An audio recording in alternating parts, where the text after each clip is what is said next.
할렐루야, 반갑습니다. 오늘은 우리 민족의 고유 명절인 정월 1일 초하루 설날입니다.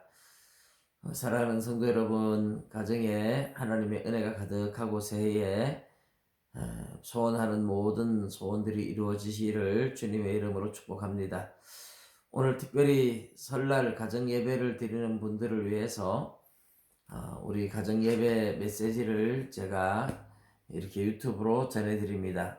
가정 예배를 드리면서 설교는 이 영상을 보시면 될 것 같습니다. 오늘 본문은 고린도후서 5장 17절 말씀 제가 먼저 읽어드리겠습니다.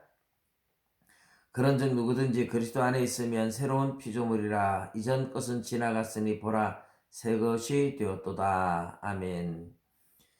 누구든지 그리스도 안에 있으면 새로운 피조물이다. 새 사람이 되었다. 그런 이야기죠. 우리 이제 지난 해는 지나가고 새해를 맞이했습니다.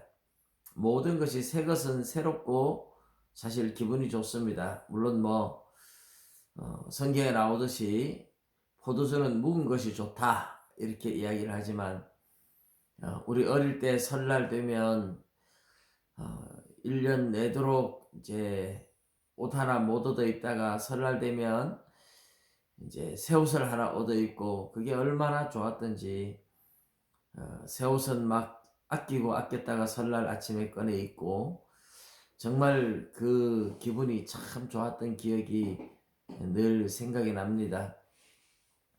새 집을 사서 들어가도 좋고 새 차를 사서 들어가도 좋고 새 옷을 입어도 좋고 이제 그런 것처럼 새해를 맞이해서 여러분 새로운 희망을 가지고 또 새로운 피조물이라는 이 인식으로 한 해를 멋지게 출발했으면 좋겠습니다.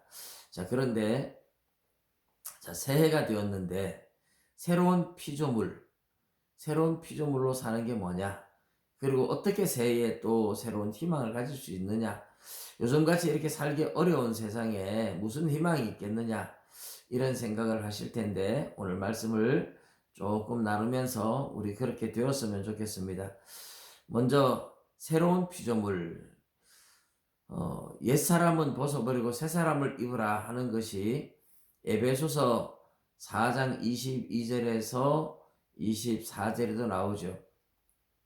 거기에 보면 너희는 유혹의 욕심을 따라 유혹의 욕심을 따라서 썩어져 가는 구습을 따르는 옛사람을 벗어버리고 그래서 오직 심령이 새롭게 되어서 의와 하나님을 따라서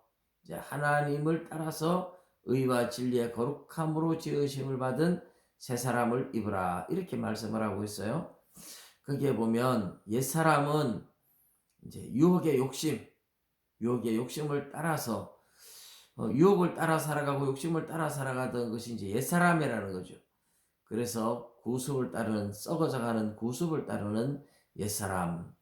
이게 에베소서 2장 1절에 3절에 보면요.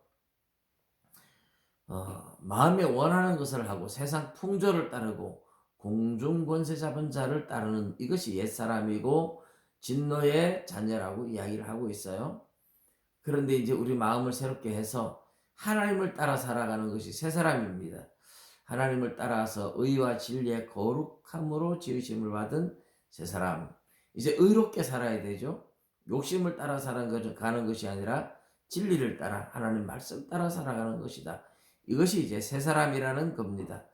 자, 그러면 새사람으로 말씀을 따라 살아가는 것, 이게 저절로 되어지느냐? 아닙니다. 우리가 하나님의 자녀로 거듭나는 것은 하나님의 은혜로 되어진 것이지만 이제 하나님께서 우리를 새 사람으로 만들어 가는 데는 하나님이 하시는 훈련이지만 우리가 함께 동참을 해서 훈련받고 연단받고 싸워 나가야 하는 겁니다.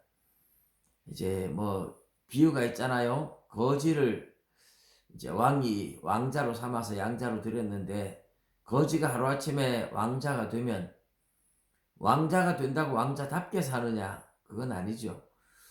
군대에 처음에 가면 훈련병들은 보면 정말 초라해 보입니다.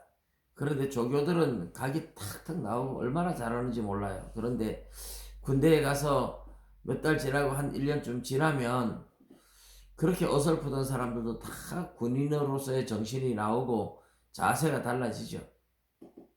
그래서 사회에 나와서 누가 불러도 뭐, 누구, 이렇게 아주 군인 정신이 탁 들어있어요. 그게 들어가자마자 하루아침에 되는 게 아니고 훈련을 받아야 되잖아요. 거지가 왕자가 돼도 왕자답게 살아가도록 훈련받는 데는 시간이 걸립니다. 그런 것처럼 여러분, 하나님의 자녀답게 사는 훈련이 필요하다. 그래서 이제 새 사람이니까 새해에는 새 사람답게 한번 살아보자 하는 마음으로 말씀을 보시면서 새 사람으로 살아가셔야 돼요. 그리고 새해에는 좋은 일이 많을 것이다. 그렇게 막연한 희망을 가지지 말고 올해는 어떤 일을 했으면 좋겠다 하는 마음의 소원을 여러분 구체적으로 한번 기록해 보십시오. 그리고 마음의 소원을 이루기 위해서 구체적으로 노력을 해 보십시오. 그런데 요즘 뭐가 될까? 이렇게 막연하게 가지지 말고, 우리에게는 희망이 있을 수 있잖아요. 하나님이 우리의 희망이고 예수님이 우리의 희망이죠. 기도가 우리의 힘입니다. 기도. 올해 기도로 시작하는, 이제 기도로 다시 시작하는 해, 우리 표어가 그런데, 여러분 구체적으로 희망을 가지고 여러분들이 어떤 목표를 잡으면 그 일을 위해서 하나님 앞에 꾸준히 기도해 보십시오. 정말 하나님 앞에 믿고 매일매일 기도해 보십시오. 우리 하루에 30분 기도 운동을 하고 있는데 하루에 정말 30분이라도 끊이지 않고 하나님 앞에 기도를 해 보십시오. 정말 인간적으로 보면 전혀 가능성이 없어 보이는 일들이 하나님이 하심으로써 기적같이 이루어지는 것을 분명히 경험할 수 있습니다. 세상 사람들은 아무리 해도 안 되는, 그래서 희망이 없다 할지라도 하나님의 백성들은 기도가 있잖아요. 하나님 앞에 기도하면 사람은 할 수 없지만 전능하신 하나님이 우리의 기도를 이루어 주실 겁니다. 그래서 절대로 희망을 잃지 마십시오. 아무리 세상이 힘들어 보여도 절대로 절망하지 마시고 새해에는 새로운 희망을 반드시 하나님이 이루어 줄 수 있다 하는 믿음으로 기도하면서 출발하시기를 주님의 이름으로 축복합니다. 감사합니다. 즐거운 명절 보내시길 바랍니다.